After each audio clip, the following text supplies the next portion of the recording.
এবার viral audio নিয়ে মুখ খুললেন দেব। পাঁশকুড়ায় ভোট প্রচারে আছেন ঘাটাল লোকসভা কেন্দ্রের তৃণমূল প্রার্থী অভিনেতা দীপক অধিকারী। ভাইরাল অডিও নিয়ে এফআইআর করার হুঁশিয়ারি দিয়েছেন দেব।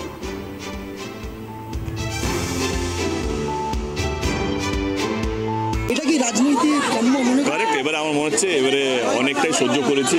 আজকে আমরা একটা এফআইআর লঞ্চ করছি অডিও ভাইরালের জন্য, এবং যারা যারা এর সঙ্গে যুক্ত আছেন তাদেরকে আমার মনে হচ্ছে চিহ্নিত করা উচিত। কারণ সন্ধ্যাবেলা কালকে বাড়ি ফেরার পর হিরণদা বলছিলেন যে তাহলে দেব ভয় পাচ্ছে কেন। আমি বলছি পুলিশ কেন, ইডি, সিবিআই, এফবিআই যে যে এজেন্সি আছে পৃথিবী জুড়ে তাদেরকে লাগিয়ে দিন, এবং যারা যারা এই যে ভোট জেতা রাজনীতি যিনি করছেন হিরণবাবু থেকে আরম্ভ করে তার যে সঙ্গে সঙ্গে যারা আছে তাদেরকে আমার মনে হয় এবারে তদন্ত করে তাদেরকে চিহ্নিত করা হবে। এই যে ভুল প্রচার করা হচ্ছে, এবং আমি কি বলবো, মানুষ জেতার জন্য এতটা নিচে নেমে যাচ্ছে, এটা শুধু রাজনীতি না, দেশ পিছিয়ে যাচ্ছে।